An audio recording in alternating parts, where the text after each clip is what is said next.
La solution miracle pour amener la paix dans la partie est du pays, affirmation confirmée par la MONUSCO au cours de son point de presse hebdomadaire.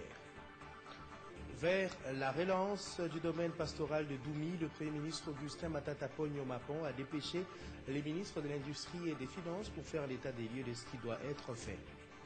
Et puis, Deogracias Emmanuel Kipolongo Mukambiloa a été pleuré par toute la confrérie ce mercredi. Les obsèques de ces grands de la presse ont commencé ce mercredi à Salef. Madame, Monsieur, bonsoir. C'est officiel. La MONUSCO l'a dit très clairement que la brigade d'intervention n'est pas la solution miracle à la guerre dans l'est du pays. Propos enregistrés ce mercredi lors du point de presse hebdomadaire de cette mission onusienne. Il apparaît que la situation sécuritaire reste préoccupante à Goma. Autre sujet évoqué, le meurtre des 2 civils qui manifestaient leur colère suite à la violation par les M23 de la zone tampon. Arlette Ngomba Moulimbia, Timothée Piamboula. Le face-à-face presse-mission des Nations Unies pour la stabilité au Congo de ce jour a tourné essentiellement sur la situation sécuritaire qui reste toujours préoccupante à Goma, au Nord Kivu. Un point de presse spécial qui a connu la participation du représentant spécial des Nations Unies en République démocratique du Congo en provenance de Goma, au Nord Kivu. Il a suivi de près la violation de la zone tampon par le M23 qui ont bombardé les habitations des civils causant mort d'hommes et des dégâts matériels importants. Une situation qui arrive alors que la brigade d'intervention est déployée sur le terrain sans pourtant entrer en action. Interrogé sur la question de savoir à quand l'entrée en action de la brigade des Nations Unies, Martin Kobler reste évasif. Et en rapport avec le meurtre de 2 civils qui manifestaient leur colère suite à l'inactivité de la brigade d'intervention qui, de casque bleu ou de la police nationale congolaise, aurait tiré sur la population, la MONUSCO préfère attendre les résultats de l'enquête. C'est pas encore clair la cause de la mort des 2 manifestants. C'est pourquoi on a ouvert immédiatement, comme on fait toujours, une enquête en coordination avec naturellement les autorités congolaises et nous attendons les premiers résultats dans les prochains jours. Notez que la MONUSCO, par le truchement de son représentant spécial, a précisé que la brigade d'intervention des Nations Unies ne peut à elle seule résoudre le problème de la sécurité causé par les groupes armés dans les zones à conflit. Il faudrait des efforts politiques mais également diplomatiques, a souligné Martin Kobler, qui a par ailleurs proposé un triple partenariat avec la population, le gouvernement et la communauté internationale pour le rétablissement de l'autorité de l'État sur l'ensemble du pays en général et dans les parties en conflit en particulier. Et les concertations nationales, on en parle et elles sont sur toutes les lèvres, surtout que la date des assises est déjà rendue publique, c'est pour le 4. Le collectif des ONG Le Droit de l'Homme a donné de la voix ce mercredi, c'était exactement à midi. Il estime que les concertations ne doivent en aucun cas aboutir à la formation d'un gouvernement d'union nationale. Reportage. Les collectifs des organisations non gouvernementales des droits de l'homme de la République démocratique du Congo montent au créneau ces jours à la paroisse Fatima. L'objectif est clair, signifier à l'opinion que les concertations ou dialogue national n'ont pas pour objet un gouvernement d'union nationale. Pour les collectifs, il est important de dénoncer la récidive de Léon Kengwa Dondo, dit-il, qui veut qu'au terme des concertations, il y ait formation d'un nouveau gouvernement, comme en 1994 avec les changements de l'article 78 de l'acte constitutionnel de la transition. En second lieu, un complot contre le peuple en troublant l'ordre institutionnel. La transhumance politique avec le gouvernement d'union nationale, d'où le devoir de faire échec à ces projets, affirment les collectifs. Le complot contre le peuple que nous dénonçons également.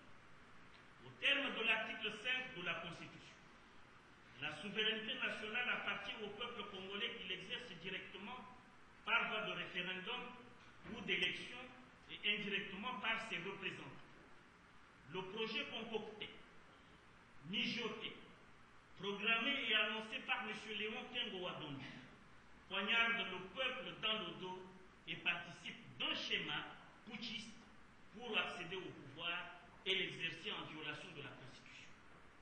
Il y a donc péril en la demeure. Les collectifs réaffirment que les concertations nationales ont pour objet la réunion de toutes les couches sociopolitiques de la nation afin de réfléchir, d'échanger et de débattre en toute liberté et sans contrainte de toutes les voies et moyens susceptibles de consolider la cohésion nationale, de renforcer et étendre l'autorité de l'État sur tout le territoire national en vue de mettre fin au cycle des violences à l'est du pays, de conjurer toute tentative de déstabilisation des institutions et d'accélérer le développement du pays dans la paix et la concorde.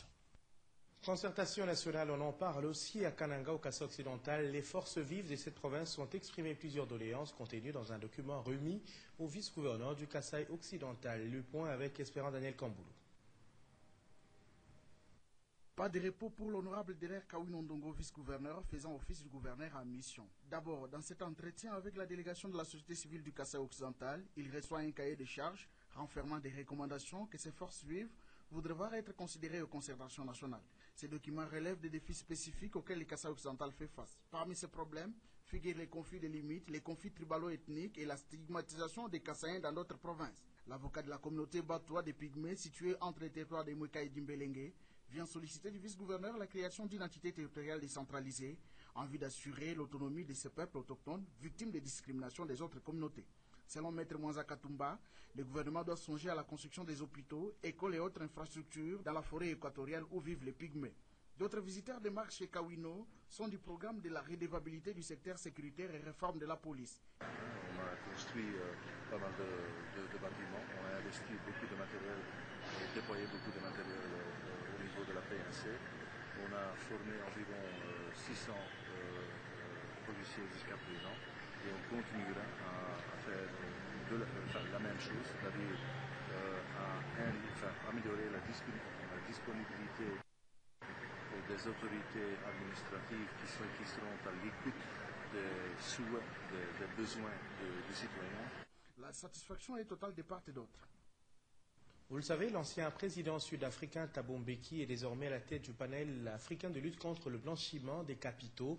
Il est à Kinshasa depuis un certain temps et dans ces cadres-là, il a effectivement eu le temps de s'entretenir avec plusieurs autorités, le chef de l'État, le Premier ministre, le ministre de l'Intérieur, mais aussi il a été reçu par le bureau de l'Assemblée nationale, nous dit Yvan Mouyachimanga.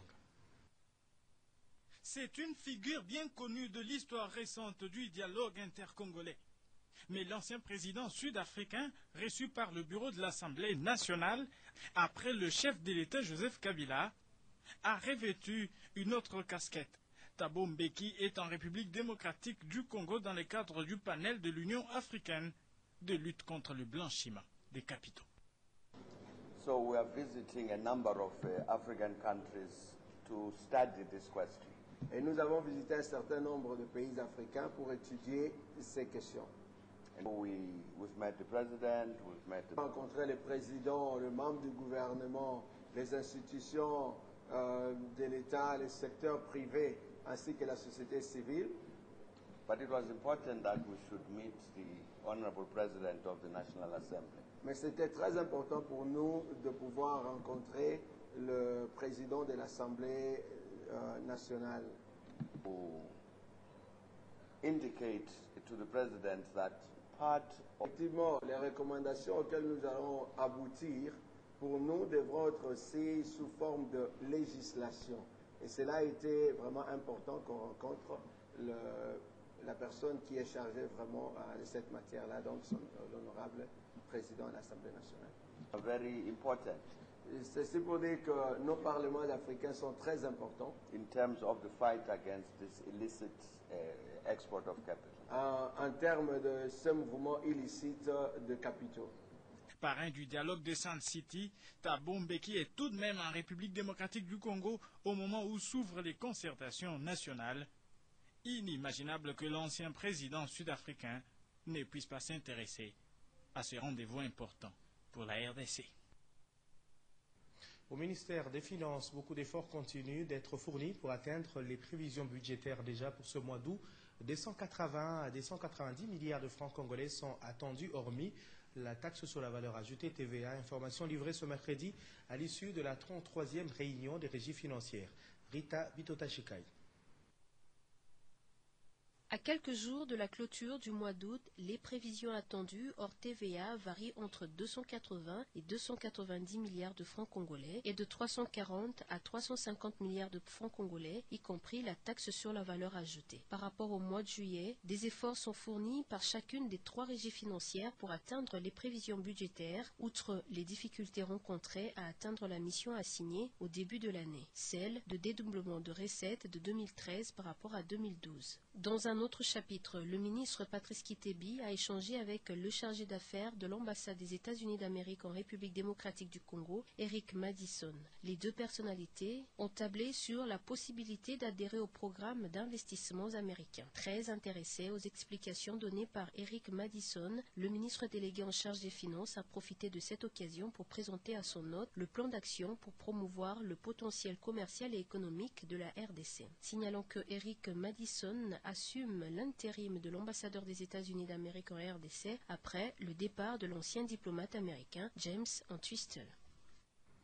Le domaine pastoral de Doumi en voie d'être relancé sur l'instruction du Premier ministre Augustin Matata Pognomapon. Les ministres, l'industrie et les finances y sont rendus tout récemment. Le but est clair, faire l'état des lieux des activités agro-pastorales sur ce site pour sa relance.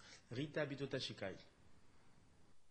Situé à plus de 100 km à l'est du centre-ville de la capitale Kinshasa, le domaine pastoral de Doumi, créé en 1955, reste aujourd'hui l'ombre de lui-même. D'une étendue de 15 000 hectares de terre fertile avec 3 villas et un camp de fermiers, cette ferme a reçu la visite de 2 ministres du gouvernement central. Rémi Musungai Bampale, ministre de l'Industrie, Petites et Moyennes Entreprises, et Patrice Kitebi Kibolmvoum, ministre délégué aux Finances. Ils sont allés sur instruction du Premier ministre faire l'état des lieux dans le cadre de la relance des activités agro-pastorales sur ce site. Déjà des potentiels en eau sont importantes pour faciliter des cultures et même l'élevage de bétail pendant des saisons non pluvieuses. C'est le lac artificiel Ngakimi, formé par 2 sources naturelles favorables à la pisciculture, qui offre ses avantages.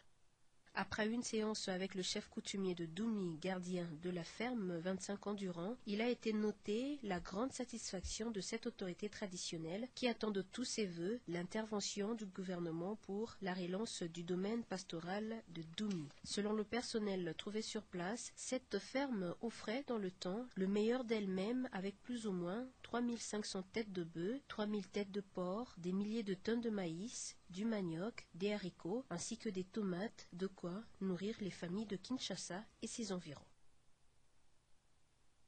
Cet avant-midi, le gouverneur du Bas-Congo a échangé avec le ministre en charge des travaux publics pour poser le problème du retard des démarrages des travaux sur les chantiers de la voirie de Boma, Mwanda et l'état défectueux de la route Matadi-Boma. Le problème étant essentiellement lié au financement, le ministre a promis de mener un plaidoyer auprès du gouvernement central pour certaines solutions rapides. Jules Kaboula, Blanchard-Baembe. La voirie de la ville de Boma, longue de 14 km, celle de Mwanda, longue d'une douzaine de kilomètres, et la route Matadi-Boma, qui n'est plus du tout au mieux de sa forme, ont figuré parmi les sujets de cet échange entre Fridolin Kaswechi et Jacques Mbadou, gouverneur du Bas-Congo. Objectif, tout mettre en œuvre pour le démarrage des travaux sur ces routes, les contrats ayant déjà été signés avec la firme Afritech. Après cet entretien avec le ministre en charge des travaux publics, le gouverneur du Bas-Congo parle ici des solutions préconisées pour ces chantiers. Pour la route de Boma-Matadi, en dehors de solutions qui sont déjà en cours, là, parce qu'on a déjà affecté un certain nombre de financements, il y a une requête qui était faite à l'agence japonaise, à l'agence JICA, de 52 millions de dollars pour réfectionner totalement cette route. Même pour le problème de Mwanda, nous avons trouvé une solution de rechange avec les réconcessions pétrolières qui pourraient servir à arranger la voirie de Mwanda. Bon, pour ce qui est de Boma, il y aura une solution au niveau du péage et de pont apaisé. Très important à savoir, la nouvelle piste de l'aéroport de Boma, longue de 3000 mètres, ne restera pas en terre battue. Elle sera bel et bien asphaltée et très vite atténuée, a rassuré le gouverneur Jacques Mbadou. Réunion de haut niveau ce mercredi au ministère de l'Urbanisme et Habitat. 2 ministres, le gouverneur de la ville de Kinshasa et les conseillers principaux du chef de l'État en matière d'urbanisme ont participé à une longue séance de travail au sujet de l'extension de la ville de Kinshasa, faite de manière rebelle. Fridolin Kaswechi et Robert Mbwinga ont étudié différentes pistes pour contenir cette extension sauvage de la ville capitale. Il y a déjà des orientations, nous dit Jules Kaboula. L'expansion non contrôlée de la ville de Kinshasa devrait être vite maîtrisée et remplacée par une croissance harmonieuse. Cette instruction reçue du chef de l'État, le ministre des Affaires foncières et celui en charge de l'aménagement du territoire l'ont expliqué aux différents experts des services habilités à doter la capitale d'un plan directeur de croissance. La séance de travail à ce sujet qui a eu lieu au ministère des Travaux publics va permettre à ces différents experts de poursuivre la mise en commun des idées pour d'ici le samedi présenter une mouture qui permettra à la ville de Kinshasa de croître dans les normes. André Kimbuta est le gouverneur de la capitale. Personnellement, je dois sincèrement remercier Son Excellence, Monsieur le Président de la République. Ce grand souci qu'il a de la ville, c'est de voir une ville moderne. Alors, il nous a donné des instructions claires concernant tout ce qui est comme construction anarchique dans la ville et un plan pour le développement de la ville que nous appelons généralement le plan général d'aménagement. Alors, nous devons présenter une planification par rapport à ces deux recommandations. D'abord, comment bloquer totalement cet élan de l'extension d'une manière anarchique de la ville, cette construction anarchique, et penser au développement de la ville. On a été invité par le ministre des ITPR, toutes les parties, je dirais, ceux du ministère des Infrastructures, du ministère des Affaires foncières. Ils sont tous là. Le ministre et moi-même avons développé la vision du chef et nous avons laissé du travail aux experts pour l'élaboration de ces deux plans d'action. Cette lutte prendra en compte les constructions anarchiques, les lotissements non autorisés et aussi la qualité et le type des constructions selon les régions. Plusieurs infrastructures sont en train de changer de visage à Lubumbashi au Katanga. Le cas du bâtiment Grana qui est en pleine rénovation. Le gouverneur Moïse Katumbi Chapoué est allé inspecter les déroulements des travaux hier, mardi, avant de s'arrêter au complexe Kiwele qui subit une bonne douche de modernité. Et ce n'est pas encore fini. Nyota Télévision. Des youyous de joie à Lubumbashi, voilà qui salue chaque sortie du chef de l'exécutif provincial du Katanga, Moïse Katumbi Chapoué. Ce jour, il est en train de vivre un miracle dont il est l'auteur sur le bâtiment Grana, dont tout le monde attendait l'écroulement. Un bâtiment du centre-ville qui avait épuisé toutes les phases de moisissure. La crasse hantait les lieux au point de voir l'herbe sauvage jaillir du plancher. Maintenant, la différence est notable avec une façade fascinante, toiture moderne, la devanture vitrée, un circuit électrique parfait. Déjà, la lumière est visible avec des poignées qui refont surface. Côté cour, on voit la construction des nouvelles fosses septiques, pendant que les appartements sont en phase de finissage. Le carénage requinque. Juste après, le chef de l'exécutif provincial va découvrir un deuxième miracle, le complexe scolaire Kiwele qui dispose de son propre terrain de football à la pelouse naturelle, n'attendant que les athlètes. Pour la piscine olympique, les vestiaires et casiers bleus n'ont rien à envier à ceux de l'Europe. Les ouvriers travaillent pour terminer la deuxième piscine déjà, pour apprenant cette fois-ci, une piscine semi-olympique. Aucune école, même consulaire, n'a cette fière allure. Le café olympique est achevé, il ne reste que les meubles pour équiper ce beau cadre qui sera l'attraction du week-end des Louchois. Kiwele a une grande clôture avec aux abords la pelouse. Des acquis qui portent une enseigne lumineuse travaillant à l'énergie solaire. Ça s'appelle tout simplement du Moïse Katumbi Chapoué.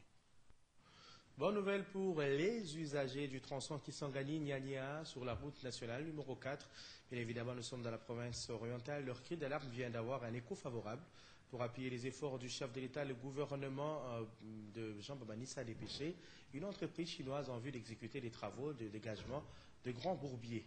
Elda Long Sassa et Muriel Sambou. C'est bientôt fini le calvaire des usagers de l'axe Kisangani-Nyanya sur la route nationale numéro 4. Toujours à l'écoute de ses administrés, Jean Bamanissa, qui a longtemps palpé du doigt les dures réalités de ces populations, apporte des solutions durables exécutées par la société chinoise Zhengwen. Les travaux de réhabilitation de ce tronçon ont démarré. Il consiste à dégager les grands bourbiers qui rendent difficile la circulation des véhicules. Le gouvernement provincial d'avoir envoyé l'entreprise CESEM pour faire une intervention en urgence. Et après votre départ ici, je vais le conduire pour évaluer les 9 grands bourbiers qui sont au-delà de Bafasséne. Mais les conséquences, cette route, c'est une route d'une importance capitale. C'est une route humanitaire, une route sécuritaire, une route économique. Toutes les machines destinées aux travaux sont déjà sur le terrain, explique l'ingénieur André Madeko, directeur technique de Congo Service et Maintenance. Faire la purge, c'est-à-dire tirer tout ce qu'il y a comme poteau ici. C'est-à-dire faire la purge. n'est-ce pas? Et après la pile, vous venez avec des bons matériaux et essayer de guérir la maladie. Parce que quand il y a un trou comme ça, c'est que ça ne va pas, c'est-à-dire il y a que l'assainissement. Donc le drainage des eaux n'a pas été parfait ici. Donc il faut nécessairement, et puis essayer de poser aussi un passage sur route, donc les buses. Et puis venir avec des matériaux latéritiques sélectionnés, de bonne qualité. À noter que tous ces travaux de construction et de réhabilitation des infrastructures font partie de l'appui du chef de l'exécutif provincial aux efforts du chef de l'État, Joseph Kabila Kabange, pour le désenclavement de la RDC. C'est ce mercredi qu'a démarré à Kinshasa l'atelier de validation de la stratégie d'intégration du genre dans les politiques et programmes de développement en République démocratique du Congo. Le directeur pays intérimaire du PNUD, République démocratique du Congo, plaide pour l'égalité entre les hommes et les femmes dans toutes les institutions, dans tous les secteurs de la vie également et dans la société. Les assises iront jusqu'à demain, jeudi. Bibi Shmuika Batampi Obed Kambane. Et les inégalités entre les hommes et les femmes doivent être éradiquées dans toutes les institutions, dans tous les secteurs de la vie et dans la société, a fait savoir Nick René Hartmann, directeur pays ad intérim du Programme des Nations Unies pour le développement, au cours de cet atelier de validation. Cette stratégie nationale sera notre feuille de route pour intégrer les genres des politiques de budgétisation, d'exécution, de suivi et évaluation des mesures et deviennent vraiment une réalité. Assumant l'intérim de son collègue du genre, famille et de l'enfant, Baudouin Banza Moukalai, ministre de la Jeunesse, Culture et Arts, a dans son discours signifié que cet atelier vise la promotion de l'égalité et de l'équité du genre pour un développement durable. Qu'il me soit permis de m'acquitter de l'agréable devoir, celui de vous remercier pour avoir répondu promptement à l'invitation qui vous a été adressée, malgré vos multiples occupations. Ces assises sur la validation de la stratégie d'intégration du genre dans les politiques et programmes de développement, dont les lampions vont s'éteindre le jeudi 29 août 2013, connaissent la participation des délégués venus des provinces œuvrant dans le secteur du genre. Le regroupement de la jeunesse consciente au Congo, RJCC, vient d'offrir à la jeunesse de Massina un centre de formation gratuite en anglais et français. Jean-Jacques Essungu, président national de cette ONG, a procédé à l'inauguration de ces centres le week-end dernier en présence de Papi Babou Itambo. Ambiance festive ce samedi 4 août au quartier Mapela dans la commune de Massina. Jean-Jacques Essungu Moubiala, président national de l'ONG Regroupement de la jeunesse consciente au Congo, RJCC, est venu inaugurer un centre de formation de cours de langue anglais et français, une promesse faite à la jeunesse de ce coin qui se réalise aujourd'hui après celui installé à Petro-Congo, toujours à Massina. Le souci de Jean-Jacques Essungu et son ONG est d'amener les jeunes à apprendre quelque chose qui les rendrait utiles dans la société, les épargnant ainsi des groupes de gangs appelés communément Kuluna.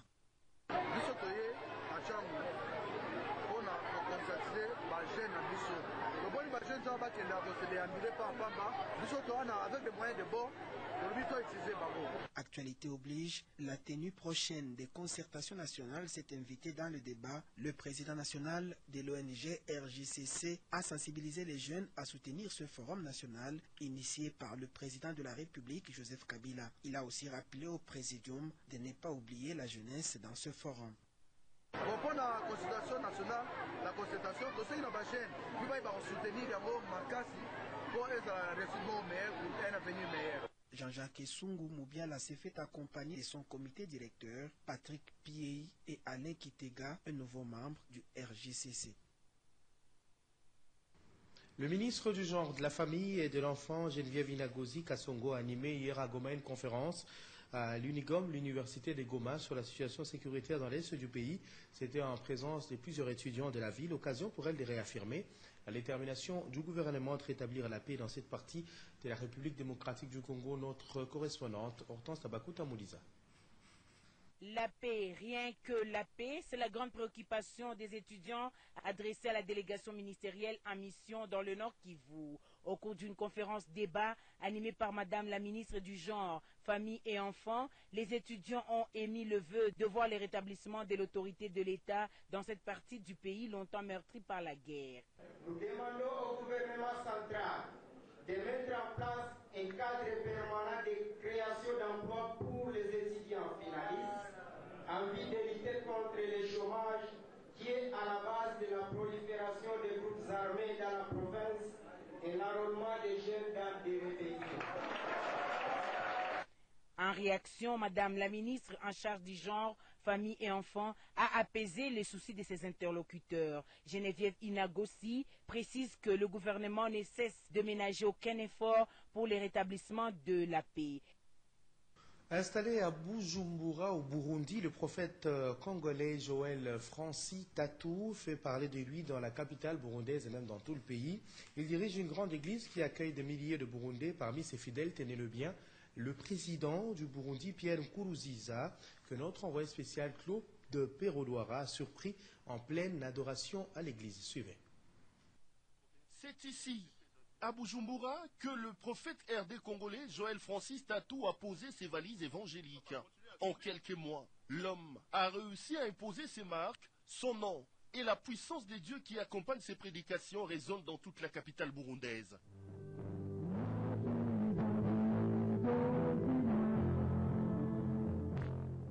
Comme une traînée des poudres, la Joël Francis Mania arrive même à la présidence de la République. Ce dimanche, le président de la République, Pierre Nkurunziza en personne, fait les déplacements pour venir prier à Zion, église dirigée par le Congolais Francis Joël Tatou. Très vite, le chef de l'État est saisi par l'onction. Il troque sa casquette du numéro 1 de la République pour celui d'un adorateur convaincu du ministère de Joël Francis Tatou.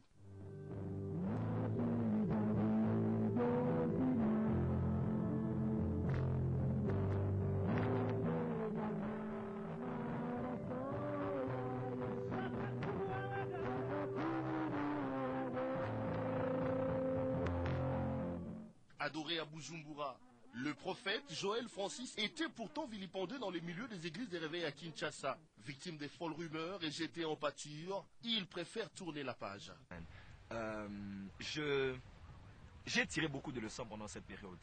Et j'ai compris seulement qu'il y a des gens qui sont avec toi pour toi et des gens qui sont avec toi pour eux. Donc il y a des gens qui peuvent passer par toi pour monter, passer par toi pour être reconnu, passer par ta plateforme pour être reconnu. Mais une fois que les épreuves viennent, ce n'est pas toujours le cas. J'en ai souffert pour être sincère, mais je bénis Dieu parce que la souffrance n'a pas été très longue. Même à des kilomètres de son pays, le cœur de Joël Francis Tatou continue à battre pour la République démocratique du Congo. Il promet d'ailleurs de revenir très bientôt à Kinshasa, cette fois-ci pour créer sa propre église. Voilà, vous suivrez cette émission aujourd'hui à 21h45 minutes, heure de Kinshasa, le chemin de la vérité, avec Claude Pérodouara, déjà rentré à Kinshasa. I Have a Dream. Il y a 50 ans, jour pour jour, le 28 août 1963, le pasteur américain Martin Luther King prononçait un discours historique dans une Amérique en pleine ségrégation raciale. Il rêvait alors d'une Amérique égalitaire dans laquelle noirs et blancs pouvaient vivre ensemble. Barack Obama, premier président noir des États-Unis d'Amérique, lui a rendu hommage 50 ans après. Le rêve de Martin Luther King s'est-il réalisé? Réponse, Yvon Mouyachimanga. Avec son I Have a Dream, il a rêvé d'une Amérique juste. Yes, we can heal this nation. Et avec son Yes We Can, il l'a réalisé. Il y a 50 ans, le pasteur le plus célèbre de l'histoire des États-Unis exprimait son rêve. Le rêve de voir les Noirs et les Blancs jouir des mêmes droits. Le rêve de voir ses 4 enfants être jugés non pas à cause de leur peau noire, mais pour leur caractère. Bref, rêve de la justice entre Américains, noirs et blancs.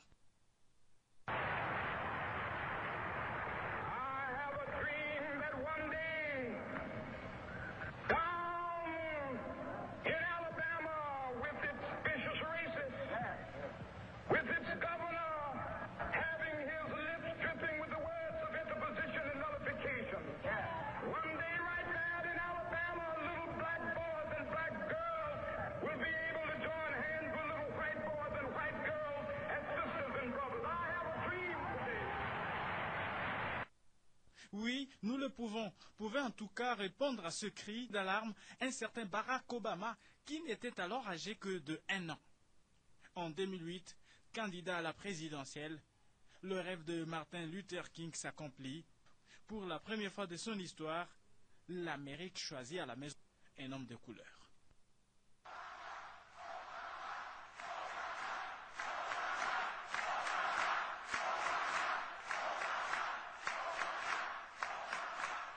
We will end this war in Iraq. We will bring our troops home.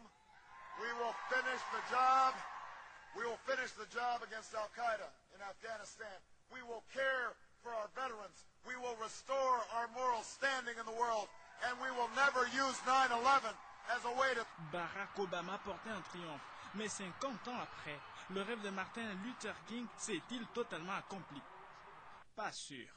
Il y a quelques jours, l'acquittement par la justice américaine d'un blanc qui venait d'assassiner ce jeune homme, Trayvon Martin, un jeune noir, sans raison valable, rappelait à tous que les États-Unis avaient encore du chemin à parcourir.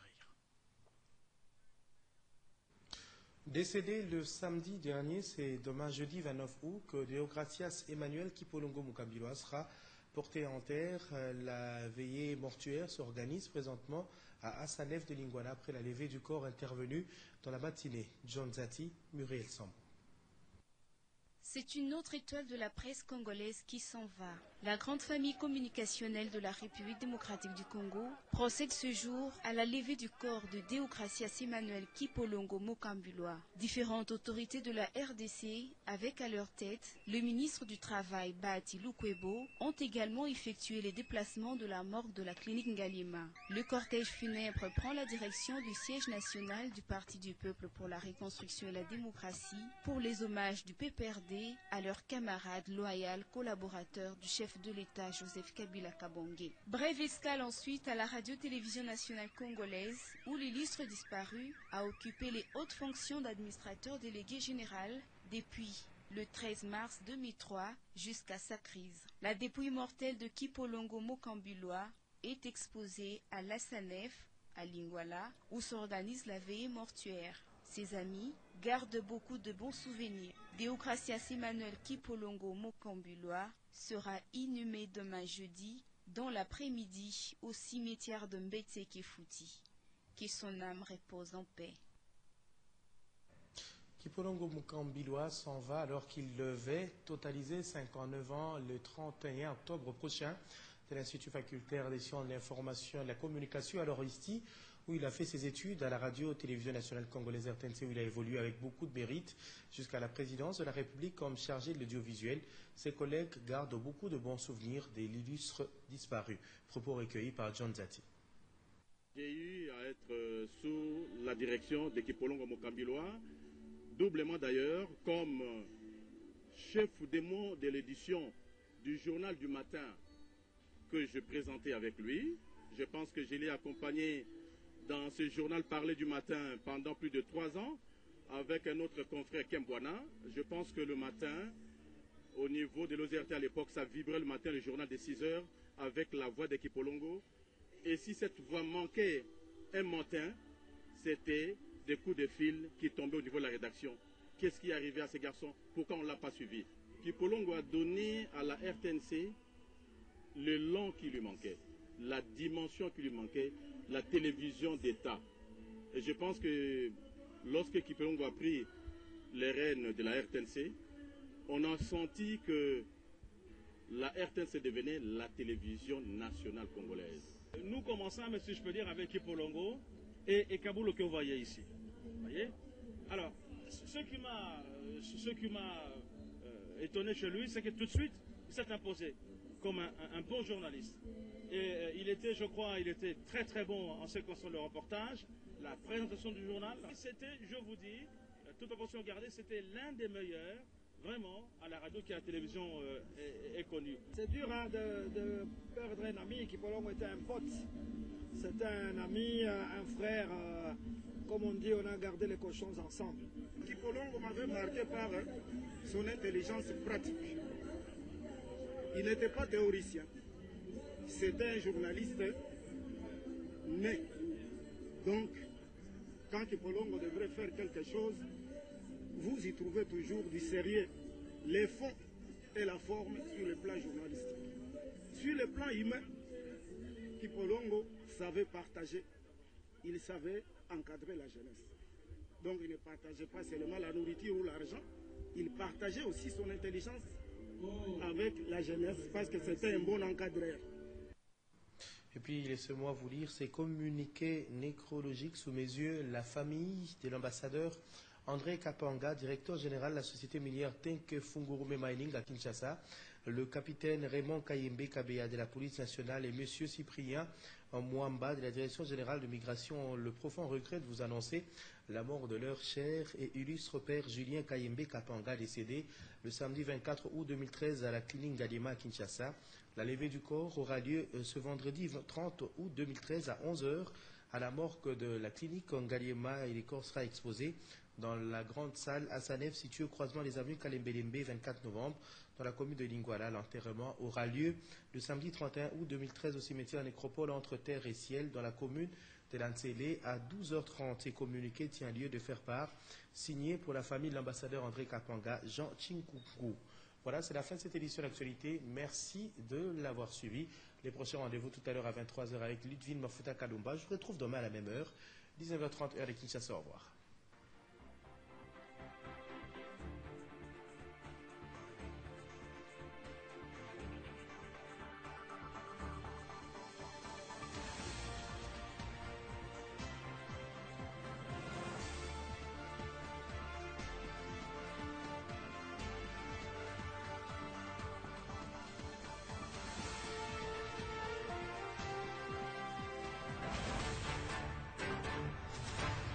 Ce journal vous a été offert par Our bank is my bank.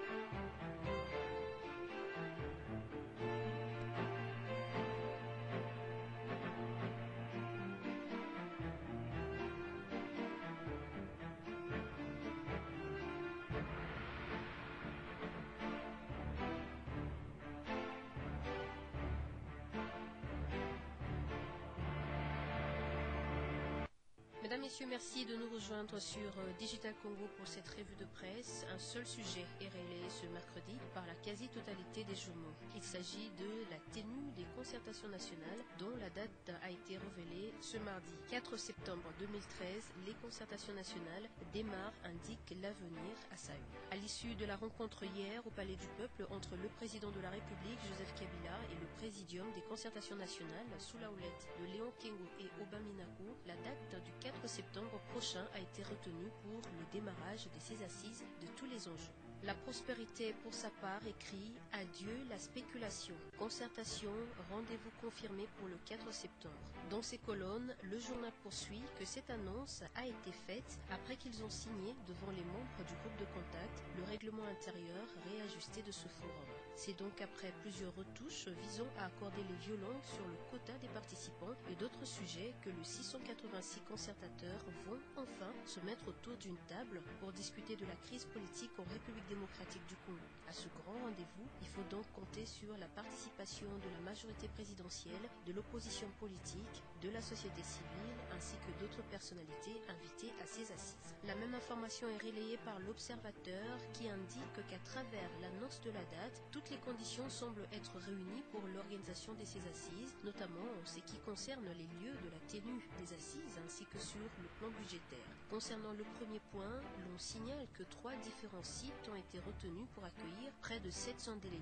Il s'agit de Kinshasa, Kisangani et Lubumbashi. Quant au coût des travaux initialement prévus pour 15 jours, il est fait état d'un budget évalué d'après des informations à 20 millions de dollars américains. Mais Forum des As, quant à lui, estime que le délai de 15 jours est mis à l'épreuve quant à la durée de ces concertations nationales.